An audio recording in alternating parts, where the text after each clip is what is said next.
A'udzubillahi minasyaitonirrajim. Bismillahirrahmanirrahim. Allahumma sholli ala Sayyidina Muhammad wa ala ali Sayyidina Muhammad. Rabbi sadri wa yassirli amri wahlul 'uqdatam min lisani yafqahu qawli. Assalamualaikum warahmatullahi wabarakatuh. Sahabat-sahabatku, saudaraku, dimanapun Anda berada, bagaimana kabar sahabat-saudaraku pada hari ini? Alhamdulillah, sehat walafiat, baik jasmani maupun rohani, dan keimanan di dalam dada semakin tepat kokoh, tidak tergoyahkan oleh perkembangan zaman dengan bermacam-macam aliran yang justru membawa kita jauh daripada ajaran Nabi kita, Rasul kita, Nabi Muhammad Sallallahu Alaihi Wasallam. Nah, sahabat-sahabatku, saudaraku, hari ini kita akan melakukan kajian, yaitu Gubernur Jawa Barat, yaitu Kang Deddy Mulyadi. Semenjak Kang Deddy Mulyadi melakukan gebrakan-gebrakan yang menggemparkan seluruh Indonesia, bahkan sampai ke luar negeri, karena inilah kecanggihan zaman sekarang, adanya sarana media sosial untuk menyampaikan aspirasi, untuk menyampaikan apa yang kita lakukan sehari-hari. Nah, kalau kita lihat Gubernur Jawa Barat, Kang Deddy Mulyadi, melakukan gebrakan-gebrakan yang kalau kita sebut menantang arus. Kenapa? Di luar dari kebiasaan selama ini. Dia menggunakan dana pribadi untuk membersihkan pasar-pasar, untuk membersihkan sungai-sungai, untuk merapikan bangunan liar, untuk mendidik anak-anak yang nakal, anak-anak yang orang tua sendiri tak mampu lagi untuk mendidiknya, dimasukkan ke barak militer supaya menjadi anak yang berguna bagi bangsa dan negara serta orang tua. Nah, selama ini orang selalu mengomentari apa yang dia lihat di video yang diupload oleh timnya Kang Deddy Mulyadi. Itu yang mereka komentari, seperti memasukkan anak ke barak militer. Itu banyak berkomentar. Komentarnya nadanya tidak setuju. Padahal selama ini bagaimana anak-anak remaja kita, anak-anak harapan bangsa ini berubah menjadi anak-anak yang liar, tawuran. Kita seorang pelajar, tapi kita gemar dengan tawuran. Ini salah satu pelarian daripada keadaan di rumah, ingin menunjukkan jati diri. Padahal risiko yang dia hadapi adalah meninggal dunia. Innalillahi wa inna ilaihi raji'un. Dia sendiri belum menggunakan pikiran akal sehat, karena dia masih dalam peralihan antara masa anak-anak ke masa remaja. Jadi mereka mencari jati diri. Nah, ini yang dirubah oleh Gubernur Jawa Barat, Pak Deddy Mulyadi, dan memasukkan mereka ke barak. Betapa dengan kasih sayangnya sebagai seorang pemimpin, ingin merubah anak-anak ini menjadi anak-anak yang berguna, baik bagi negara, bangsa, dan orang tua. Nah, ini diprotes orang. Aneh kan? Aneh. tidak menyukai sesuatu dari hal yang buruk menjadi hal yang baik. Padahal mereka orang-orang yang beragama. Mereka mengaku orang-orang bertuhan. Tapi pengakuan itu hanya di mulut. Pengakuannya hanya di mulut. Syahadatnya hanya di mulut. Karena kalau orang yang beriman udah pasti sangat menyukai perubahan dari yang buruk menjadi yang baik. Bukan dari yang baik menjadi yang buruk. Bagi orang beriman itu tak mau, tak suka. Nah, kalau kita mengomentari apa yang kita lihat dan apa yang kita dengar, itu disebut dengan syariat. Kalau dilihat dari sudut pandang agama, nah itu disebut syariat. Kita lihat, kita dengar, kita komentari. Tapi di sudut pandang orang makrifat, itu bukan yang dia lihat, bukan dia didengar, bukan dia yang dia dengar. Jadi bukan yang dia dengar, tapi sebalik dari apa yang dia lihat, apa yang dia dengar. Jadi di sini kalau dipandang dari ilmu makrifat, perbuatan Pak Deddy Mulyadi, bukan orangnya ya, karena melihat makrifat itu ada dua. Makrifat itu bisa melihat orangnya. Yang kedua, bisa melihat apa yang dia lakukan sebalik itu. Di balik apa yang dia lakukan. Nah, itu kita supaya lebih paham lagi apa itu makrifat dan apa itu syariat. Syariat itu kita lihat, kita dengar, kita komentari. Itu namanya syariat.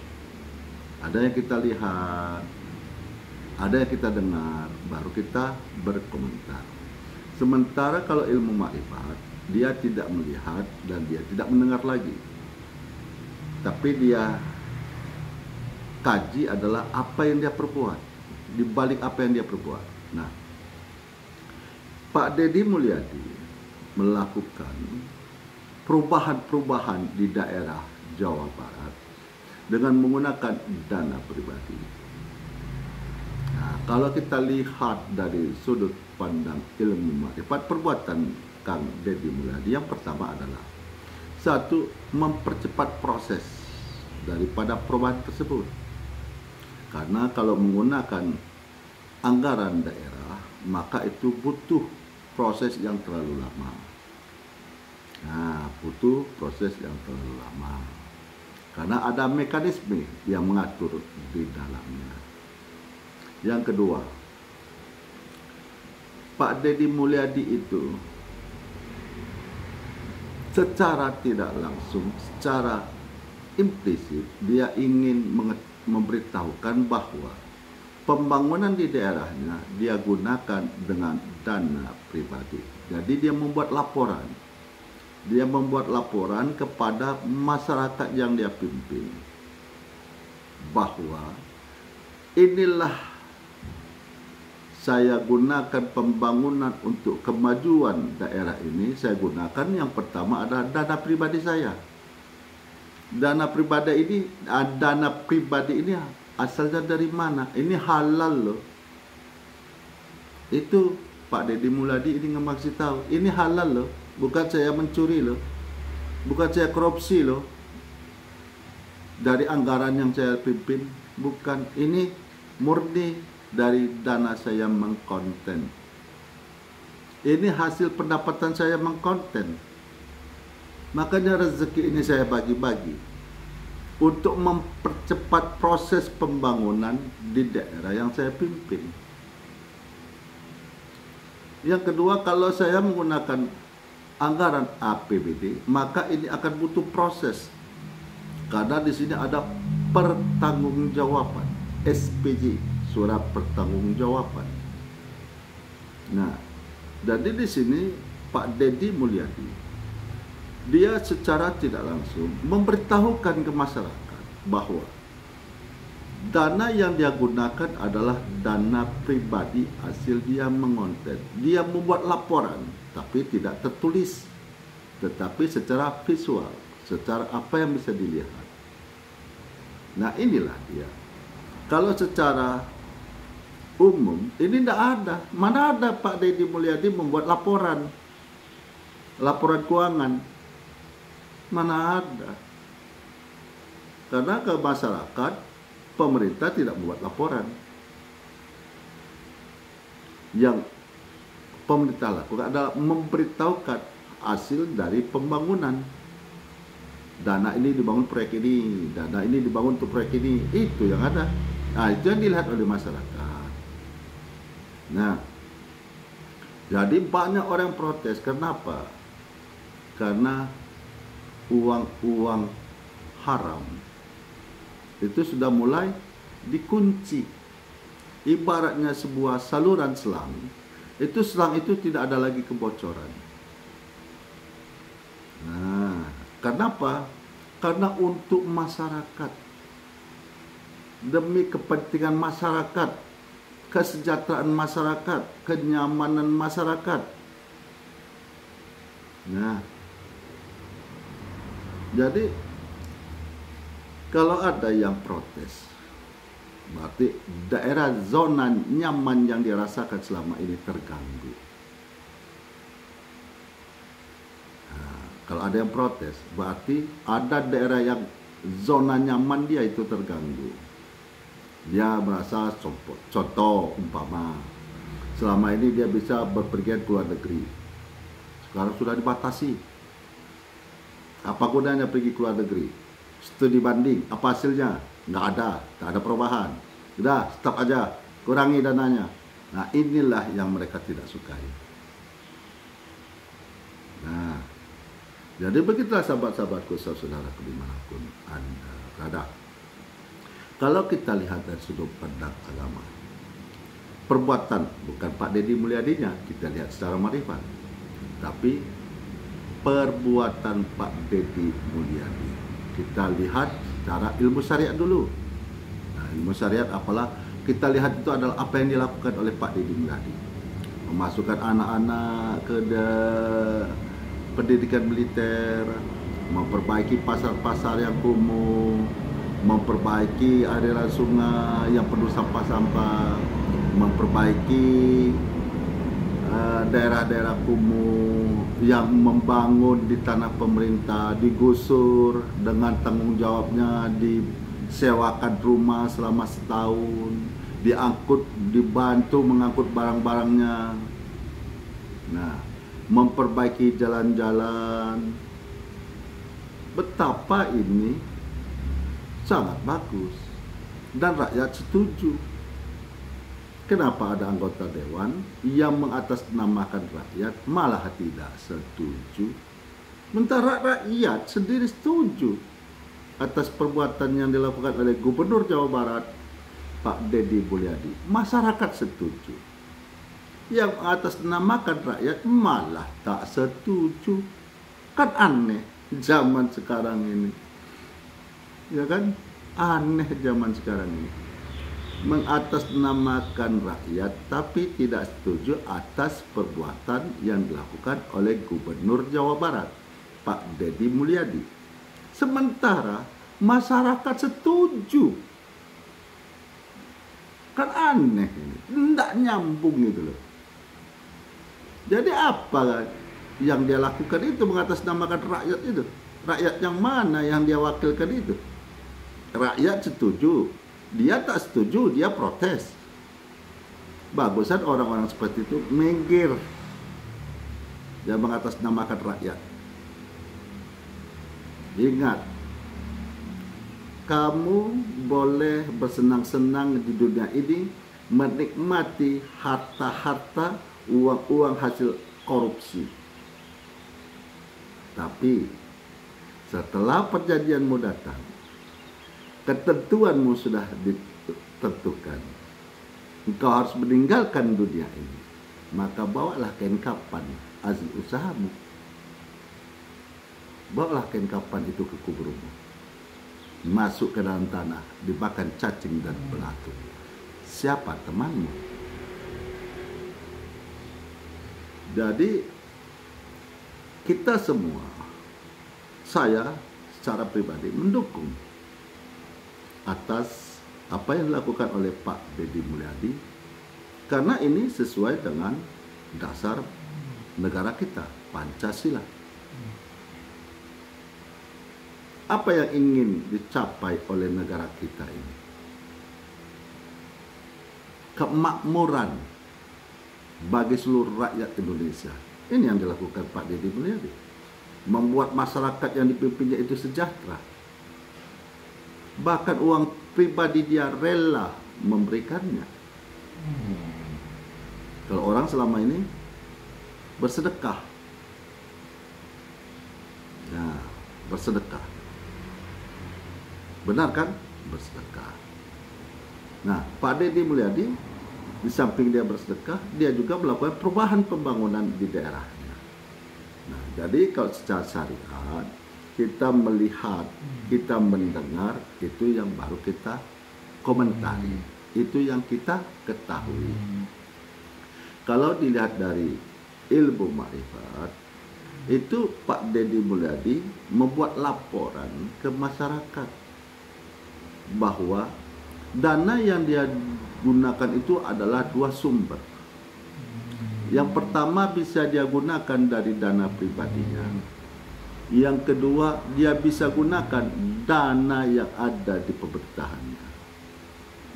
Nah, supaya proses pembangunan, perubahan yang ada di daerahnya itu lebih cepat untuk dilakukan, maka dia ambil keputusan menggunakan dana pribadi. Karena dana pribadi, siapa yang meminta pertanggungjawaban? Tidak ada. Siapa yang minta pertanggungjawaban dana pribadi? Tidak ada. Seperti sahabat-sahabatku, saudaraku, membelanjakan uang hasil pencarian sahabat bekerja. Siapa yang minta pertanggungjawaban? Tidak ada.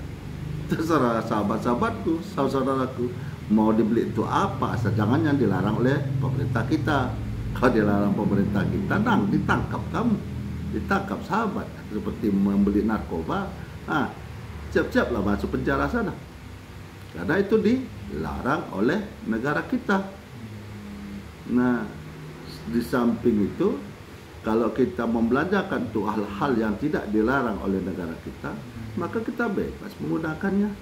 Tidak ada yang minta pertanggungjawaban. Nah, inilah yang diambil oleh Pak Deddy Mulyadi dalam memimpin Jawa Barat sebagai gubernur, mempercepat proses perubahan di daerahnya. Dia menggunakan dana hasil dia mengkonten.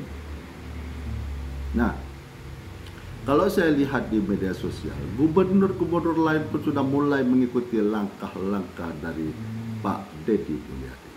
Bupati-bupati pun ada sebagian sudah mulai mengikuti langkah-langkah daripada Pak Deddy Mulyadi. Bagus. Cuman yang jadi masalah bagi gubernur-gubernur atau bupati-bupati yang lain ingin mengikuti langkah-langkah Pak Deddy Mulyadi, mereka belum ada dana pribadi. Kalau andai kata pun mereka ada dana pribadi, mereka baru untuk kebutuhan keluarga. Nah, sementara kalau dia gunakan dana APBD, itu menggunakan proses, mekanisme yang sesuai dengan SOP.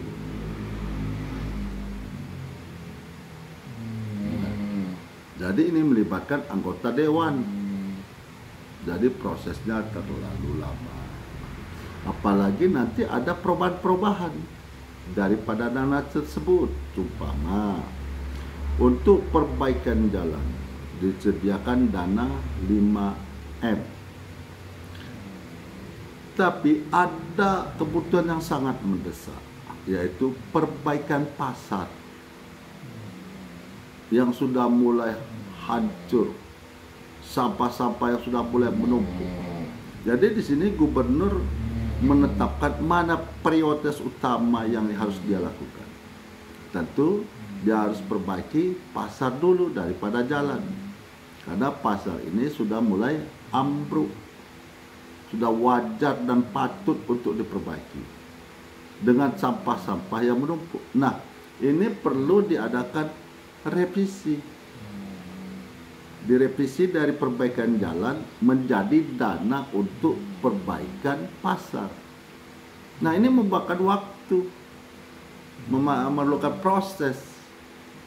Nah, bagaimana supaya gubernur-gubernur, bupati-bupati yang sudah mengikuti langkah-langkah Pak Deddy Mulyadi, maka masyarakat yang dipimpinnya wajib mensubscribe, like, dan share, komen di kontennya gubernur tersebut. Nah, biar dia juga dengan cepat bisa memperbaiki daerahnya menggunakan dana pribadi. Saya kalau ada gubernur seperti itu di daerah saya subscribe itu, biar dia cepat memperbaiki daerah saya. Nah, disinilah sahabat-sahabatku, saudaraku, dimanapun Anda berada. Kalau ilmu syariat itu adalah melihat dan apa yang dia dengar. Sementara ilmu makrifat tidak lagi melihat dan tidak lagi mendengar. Ilmu makrifat bisa melihat apa yang dikerjakan orang atau melihat siapa orang itu. Nah, inilah perbedaan daripada ilmu syariat dan ilmu makrifat. Semoga sahabat-sahabatku, saudaraku, Allah limpahkan rezeki yang halal dan Allah angkat penyakitnya, dan Allah tanamkan keimanan di dalam dirinya, karena hidup ini suatu saat akan berakhir. Mau tidak mau, siap atau tidak siap, maka semua akan kita tinggalkan. Untuk itu, perbaikilah sholat. Perbaikilah sholat. Perbaiki sholat. Sehingga sholat kita dari hari ke hari semakin membaik dan semakin khusyuk. Dan perbanyak juga bersolawat. Karena Allah sendiri bersolawat terhadap Nabi kita, Rasul kita, Nabi Muhammad Sallallahu Alaihi Wasallam. Akhirul kalam, saya akhiri dengan Assalamualaikum warahmatullahi wabarakatuh.